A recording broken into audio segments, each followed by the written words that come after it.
That government of the people, by the people, for the people.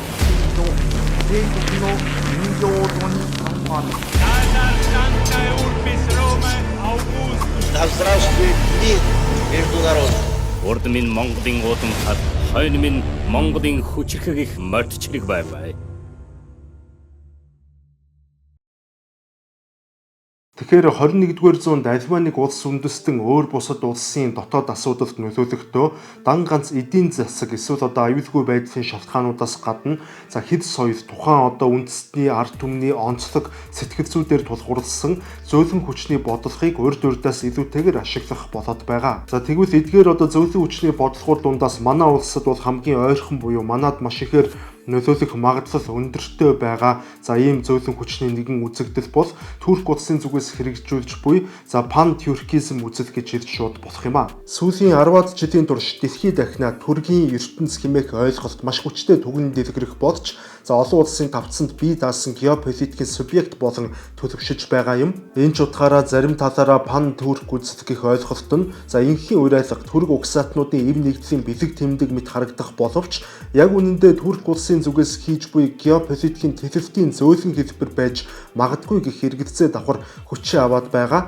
Түрэг хэлтэн орнуудад Туркийн зарласнаар бол Турк, Казахстан, Азербайджан, Узбекистан, Кыргызстан зэрэг улсууд багтаж байгаа бөгөөд манлайлагч нь бол Турк улс юм. Туркийн зүгээс түрэг угсаатны байгууллага хэмээх байгууллагыг байгуулж хэд соёл түүхийн нэгдэл хамтарсан цэргийн сургуулилт боловсролын нэгдсэн системийг бий болгохоор идэвхтэй ажиллаж байна. Гэхдээ сайтар харах юм бол эдгээр улс орнууд хэдийгээр түрэг угсаатнууд мөн боловч туркчууд бол олон зуун жилийн явцад барууны соёлтой асар их холилдсон суурин ард түмэн.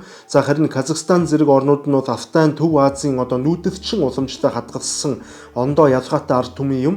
Гэхдээ ямар ч тач Турк улсын зүгээс түрэг угсаатны их гэр бүл гэх үзэл санааг бол геополитикийн түвшинд хөгжүүлэхээр тасралтгүй ажиллаж байна. Харин Монгол улсын хувьд бид урт удаан түүхийн явцад түрэг, уйгур, хөнүү зэрэг олон угсаатны давхаргыг бол туулж ирсэн учраас бидний энэ их түүх болон соёлын давхцлын улмаас монголчуудыг түрэг ертөнцийн соёлын хүрээнд багтааж ойлгох оролдлого бас Турк улсын зүгээс багахгүй гардаг. Тэгвэл энэхүү их тураан үзэл гинүү эсвэл пан-тюркизм үзэл суртал гэхүү аль нь ч байлаа ялгаагүй монголчууд бидэнд эцсийн эцэст хамаатай юу? Хэрвээ хамаагүй бол яагаад биднийг ингэж ихээр хамаатуулах гэж зүтгээд байна?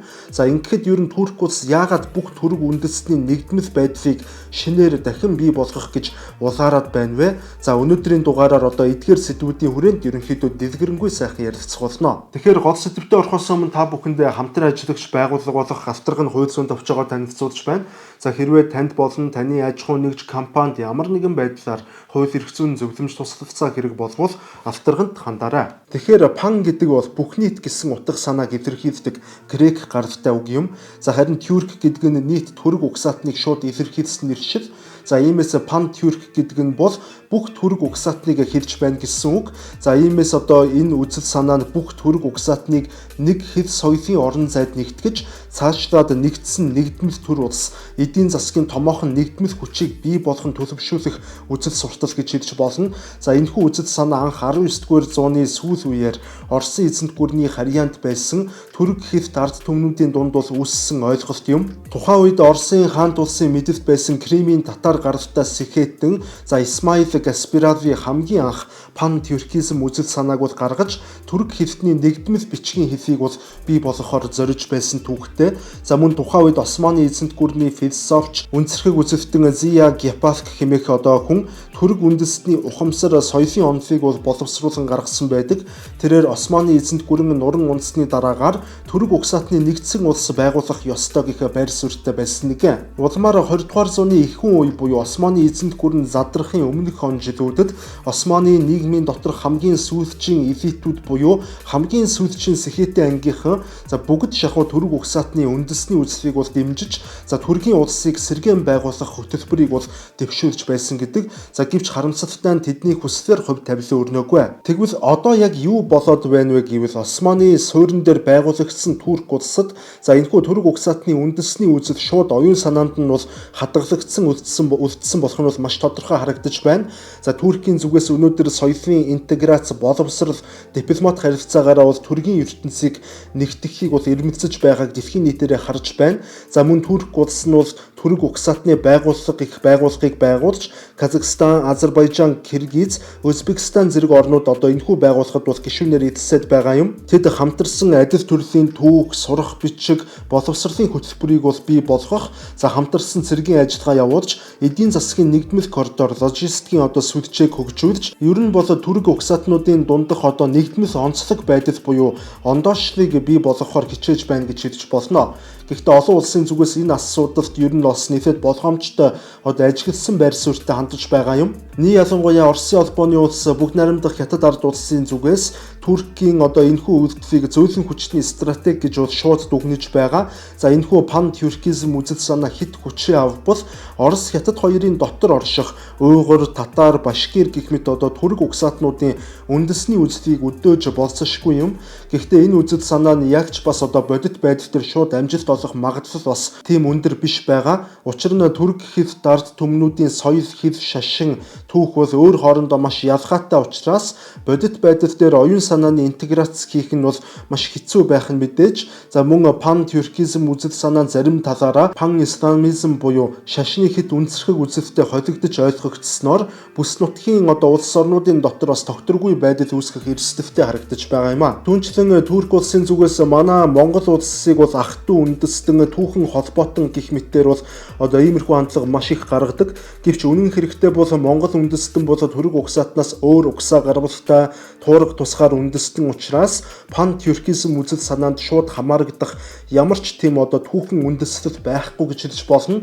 Хэрвээ бид бүхэн Туркийн уг соёлын төлөвтөд хэд зөөлөн тайван хандаж тоолгүй орхивол манай улсад түрэг угсаатны соёлын нөлөө, боловсрол, академик харилцаа цаашлаад эдийн засгийн түвшинд хүртэл зөөлөн хүчний аргаар нөлөөлөл нь нэмэгдэхийг бас үгүйсэхгүй. Энэ нь бидэнд шууд утгаараа аюултай биш боловч үнэхээр пан-тюрк үзэл санаа цаашид хүчээ авбал манай улс айжимдаа тарих угаалтанд дүртэж ялангуяа манай нутгийн баруун бүсэд мөн ирээдүйд тогтворгүй байдал үүсхийг бол үгүйсгэх аргагүй. Нэг ёсондоо бол Монгол улсыг соёлын талаас нь түрэг угсаатны нэг хэсэг хэмээн бол өөрсдөндөө татах оролдлого хийж магадгүй гэсэн үг. Тэгэхээр нэвтрүүлгийнхын дундуур та бүхэндээ хүссэн бүхнээ хятадаас үйлдвэрээс шууд захиалаад авах боломжтой Shopee Hub CMS сайтыг танилцуулж байна. Та хятадын 80 сая гаруй үйлдвэрийн бараанаас бөөнд нь хамгийн хямдар, хамгийн найдвартайгаар StorePay болон Pocket Zero-гоор дамжуулан хүүгүй хуан төлөх нөхцлөөр захиалах боломжтой. Мөн карго болон хятад доторх тээврийн нэмэлт үнэгүүгээр гэртээ хүргүүл аваарай. Shopee Hub CMS. Гэл бүндэн захиалчтай юм бах та. Болно шүү дээ минь. Тэгээ Shopee Hub-аар бол хятадын үйлдвэрээс нь шууд Монгол төлбөрийн хэрэгслээр захиалж ингэж болдог гэдээ байгаа. Болно шүү дээ минь. Найдвартай өрнө захын үнээс хямдхан байж болдсон бах та. Болно шүү дээ минь. Энэ орон нутгад хөргөж өгд юм болов уу? Болно минь. Болно. Минь. Болно штэ. Авахыг хүссэн бүхний хамгийн хямд найдвартайгаар 21.9 төгрөгт StorePay, QPay, Pocket бүх банкны картаар төлөөд захиалаад аваарай. Ах нь хэлсэн шүү дээ болно гэж. Турк улсын ерөнхийлөгч Recep Tayyip Erdogan нэгэнтээ бол түрэг ертөнц бол 21-р зууны хүчний төв болно гэх айхтар том амбицлыг мэдэгдлийг бол хийж байсан. Мөн Азербайджан улсад 1993 онд түрэг угсаатны олон нийтийн нэгдмэл телевиз болох Turksoy TV байгуулагдаж байсан түүхтэй. Мөн 2010 онд Түргийн академи гэх байгууллага байгуулагдаж байсан.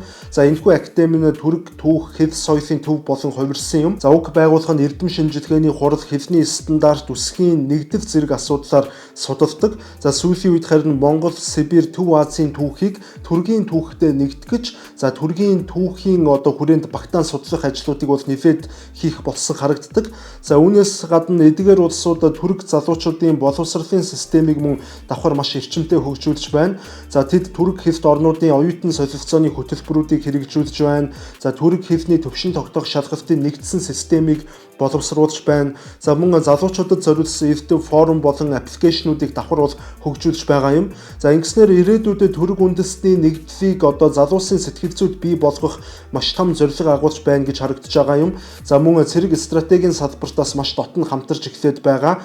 Тухайлбал Тураз Игэл гэх одоо цэргийн сургуулийг Турк, Азербайджан улсуудын хүрээнд зохион байгуулж байх жишээтэй. За мөн Турк улсын засгийн газрын зүгээс түрэг угсаатны улсуудтай хамтран Туркийн зэр зэвсэг техник болон одоо дронуудыг Азербайджан, Казахстан зэрэг улсуудад бол олноор нь нийлүүлж эхлээд байна. За Азербайджан улсад гэхэд бүр Туркийн цэргийн зөвлөхүүд сургалтын баазууд хүртэл хэдийнэ бол байгуулагдсан ажиллаж байгаа. За ер нь бол эхэндээ улс орнууд түргийн уг үзлийг бол хэд соёл угсаатны нэгдэл гэж харж байсан ч айжимдаа энэ нь геополитикийн өргөн утга агуулгатай стратегийн хамтын ажиллагаа буюу за бүр өөрсдийн гэсэн блок үүсгэх оролдлого хэлбэрт бол шилжиж байгаа нь бол цаг хугацаа өнгөрөх тусам болон тодорхой харагдах болсон.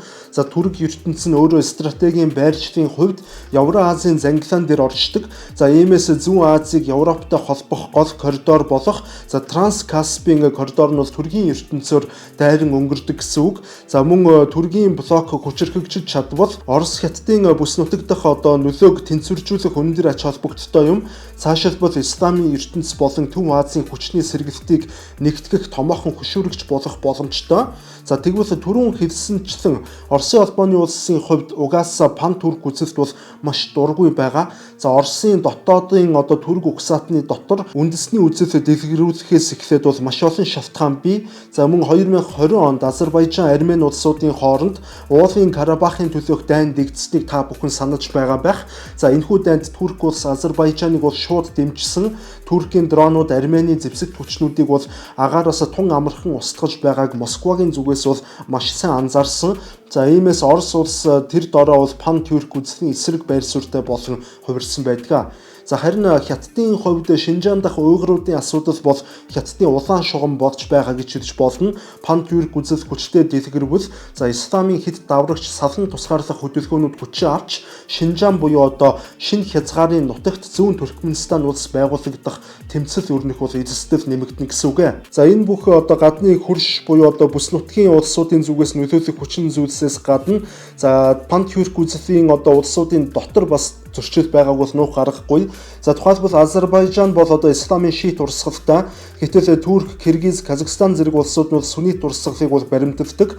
За Туркменстаны хувьд бол бүр ондоо буюу дарангуулын гүн тогтолцоотой. За энэ нь гадаад ертөнцтэй хязгаарлагдмал байж дарангуй дэглэмийг бол хэрэгжүүлдэг байх жишээтэй. За мөн тэдний хэлний салбарууд өөр тул одоо өөр хоорондоо бүрэн ойлголцох боломж нь бас хязгаарлагддаг. Түүнчлэн дэд бүтцийн холболтын хувьд Турк нь Кавказ, Төв Аз чиглэлд бол одоо маш дутуу буюу дэд бүтц бол дэндүү муу хөгжсөн байдалтай хэвээр байгаа. За мөн түрэг угсаатны улс орнуудын цор ганц эдийн засгийн амин сүнс нь за байгалийн хий болон одоо нефтний сүлжээ байдаг. За энэ бүх шугам бүхэлдээ Туркээр дамжин Европ руу гарч байгаа юм. За иймээс эдийн засгийн хувьд бол маш эрсдэлтэй. Ганцхан их сурвалжаас хараат одоо бүс нутаг гэж хэлж болно. За иймээс хэрвээ ямар нэгэн байдлаар олон улсын худалдааны тавцанд бол одоо пан түркийн нэгдмэл үзэл санаатай улсуудын эсрэг эдийн засгийн 20 гаруй хэмжээ бол авах аваас Турк улс дангаараа түрэг угсаатны эдийн засгийг нуруунд дээрээ үрэн авч явах ямар ч чадамжгүй. За эцэст нь ингээд одоо дүгнээд хэлэхэд пан түркизм бол одоогоор айж болгоомжлох шалтгаан бус. За харин анхаарч байвал зохих асуудал гэж дүгнэгдэж байгаа юм. За тэд зэвсэг барин өөрсдийнх нь нөлөөллийг нэмэгдүүлэх ямар ч боломжгүй учраас зөөлөн хүчний аргаар л бол одоо тоглолт хийхээс өөр сонголтгүй эвсэл болж харагдаж байна. За манай улсын хувьд харин түрэг соёл, түүх, түрэг хэлтэй огтлцох зүйлс бидэнд бол тодорхой хэмжээгээр байгаа боловч за Монгол бол өөр түүхтэй, өөр улс төрийн одоо өөр ондоошилтой тусгаар үндэстэн гэдгийг залуу үеийн ухамсарт бол тогтмол ойлгуулж үндэсний дархлаагаа авч явдаг ийм тогтолцоог бий болгох нь бол хамгийн үр дүнтэй гэж бодож байна. За мөн гадаад бодлогын хувьд бид мэдээж хэрэг Турк улстай маш сайн харилцаатай байх нь за Орос хятадын нөлөөний бүсэд байдаг манай улсад бол маш ашигтай. За бид дэлхийн олон улс орнуудын хүчний тэнцвэрийн огцлцол маягаар бүгдэнтэй нэвтээхэн байдлаар дипломат харилцаатай байх нь бол хамгийн чухал. Мөн яг одоо тулгараад буй бодит аюул гэхүү одоо иргэдийн уурыг хүргэж байгаа зүйл нь за Туркийн зүгээс Монголын түүхийг бол хүргэжүүлэх, за ахан дүүс мэт ойлголт өгөх оролцоодыг бол Пан-Тюрк үндэсний хүрээнд эрчимтэй явуулж байгаа. За энэ нь олон одоо монголчуудын дургуутсыг бол хүргэсээр байгаа юм. За иймээс манай улс бол бодлогын төвшөнд туркуудад бол эвтэйхнэр сөрөг хариу өгч бас сурах хэрэгтэй. За ингэх цаг нь бас болсон гэж бодож байна. Тургийн одоо энэхүү үзэл санааны төрөлтийн үзэл санааг бол зүгээр нэг хүлцсэнгүй сохор дүүсийн хүм мэтэр бол хүлээн зөвшөөрөөд одоо энэхүү Туркийн бодлогыг нээлттэйгээр манай улс дотроо нэвтрүүлээд байж бас болохгүй. За бид тусгаар улс учраас төр засаг, тусгаар улсын төр засаг шиг бол байх хэрэгтэй гэж бодож байна. За тэгэхээр та бүхэнд дор бүрнээ бол одоо зарим нэг мэдээлэл авч за мөн одоо авах гээхийн ухаанаар бол энэхүү контентэнд хандна гэдэгт бол найдаж байна. За ингээд дараагийн дугаараар дахин уулзалтаа түр баяртай.